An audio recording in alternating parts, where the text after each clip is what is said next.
Hey folks, it's Marvin Cash, the host of The Articulate Fly, and we're back with another Southwest Virginia fishing report with Matt Reilly. How you doing, Matt? Oh, pretty good. Just loving life. Well, there you go. I mean, you ought to love life. You're getting ready to pick up a new boat, right? Yeah, that's true. That's true. Day after tomorrow, it's been about 11 months coming, so it'll be nice if I get a couple of holes in my calendar to be able to go use it before the musky thing gets here and start putting it to use a little bit.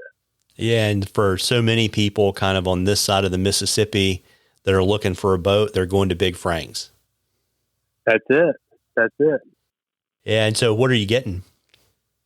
Getting a skiff from Big Frank's and John St. John from Hog Island. So I think it's going to be a good boat to kind of fill the holes with regard to what I can do on pretty much all of our still waters and rivers around here. So, we'll kind of figure out how it fits in. We've got a couple of obvious holes that it'll fill, but I'm a fan of, just kind of exploring different opportunities that something like that might provide and seeing where it goes. So we'll see.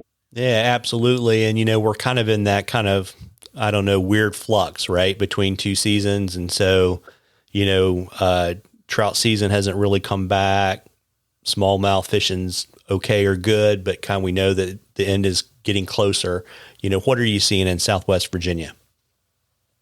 Things have definitely changed. The rains we got associated with Hurricane Ida kind of marked a lot of that change, where before that we were really, really stable weather and water-wise. We were on the smallmouth rivers, we were peaking out at like 83.5 to 84 degree water temperatures every day. Good sort of even temperature swings, through the night and through the day.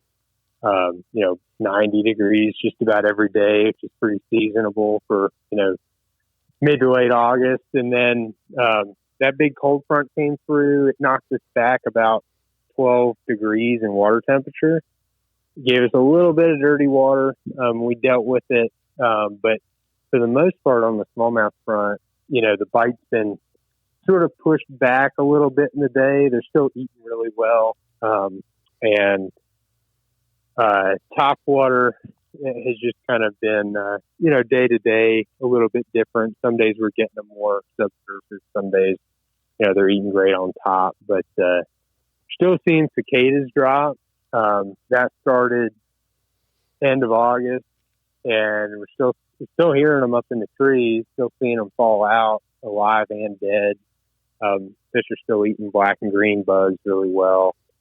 So that's all good. On the trout front, most of our mountain streams are at base flow at this point. I think I checked the gauge at Riverside on the South Fork of the Holston before we started talking, and it was running about 27 cubic feet, which is, I'm not entirely sure what the seasonal average is, but I'd really like to see like 50 to 100, most of the time is kind of an average to somewhat low flow.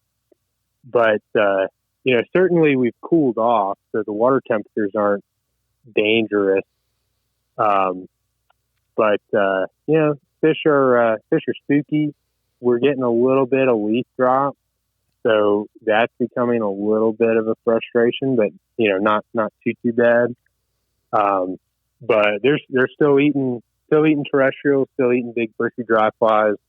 The inchworms have been out in full force, so the green weenies are always one to lean on this time of year. Not much has changed, but it's definitely changed a little bit. We're definitely sliding into fall. Got it. And with Ida, and I know we talked the last report about, how they were moving water through the system with the dams. Did anything happen with that system that's done anything that people should know about that's going to have some kind of long-term impact on the New River and what's going to be flowing up in the upper and the lower? Not really. I mean, we honestly didn't get all that Further up, Northern Virginia, Shenandoah Valley area got hit pretty hard. They got sort of a secondary cold front mid last week too. But we've been dry since Ida came through, and we only got, if we got an inch and a half, I'd be surprised. So it really was fairly localized, even as big of a storm as it was. And things recovered pretty quick. Like I said, our trout stream barely got bumped.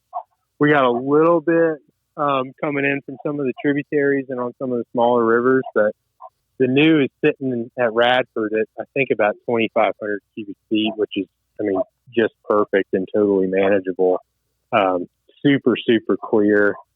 Again, water temperatures have just dropped a little bit from that, sort of seasonable summer peak of 83, 84 degrees down to, we're probably sort of, we were on a different river today doing some scouting down Tennessee, but I would, and down there, I think we started the morning at like 69 degrees and it came up to 73, 74.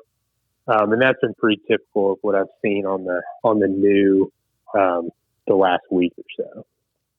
Got it. And folks, we love questions on the articulate fly. You can email them to us or send them to us on our Facebook, our Instagram page. And if we use your question, I'll send you some articulate fly swag, and we want to do a drawing for something cool from Matt at the end of the season. And, Matt, like we always do, I'm curious to know what you're writing this week for the Rural Virginian.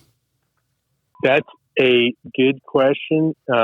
Actually, the article that I was going to submit last time we spoke, I actually ended up submitting this week. So we're talking about just the concept, which is kind of foreign, of squirrel migrations in the fall, however big they may be or small they may be. Last week, I ended up pretty much just putting out all the sort of new hunting season information. We have dove season, squirrel season, and goose season all come in pretty much at the same time. So I ended up just kind of breaking that one up. So I think that's what I said I was putting out last time, but it ended up just being something a little more informative. But that should come out this week, and hopefully we'll get it up on the page. Yeah, always important to make sure you get the plug in the shotgun and you're carrying steel shot when you need to, right? Yeah. Yeah, always a bummer to be the guy in the hunting group that gets the early ticket in the season. Yep, that's true. Well, we were talking before we started recording, and I know you had some spots in your calendar because you had a trip that got canceled, but you also have had some cancellations. So you want to kind of let folks know what you've got available so they can get in the boat for the tail end of smallmouth season? Yeah, we still got some dates in September. Few fairly last minute cancellations, next week and the week after that. And then have about half to, I think, the latter half of the month of October still available, and we should have some pretty good fishing through October too. Potentially. We were catching fish, topwater fishing last year into late October, but you never know what you're going to get. But fishing can be really good through October. Beautiful sun to be on the river, and that's generally a little bit more of a streamer fishing game, but it's a great time to be smallmouth fishing. So we still got some dates open for that, and we'll kind of start booking a few more, brown trout trips, streamer fishing trips down in Tennessee into October too. But really probably going to make the transition to the brown trout and muskie thing a little bit later into November this year. So that's what we got going on. If you want to get out fishing, don't hesitate to call. Like I said, we've been having some fairly last-minute cancellations going on the last couple of days. Yeah, and so the best places for folks to get all that info is just to head to your website, right?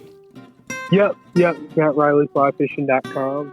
And, just give me a shout however you feel comfortable. Phone, email, text message, whatever. We'd be happy to hear from you. Yeah, well, there you go. Well, listen, folks, fall is in the air. You owe it to yourself to get out there and catch a few. Tight lines, everybody. Tight lines, Matt. All right. Thanks, Marvin.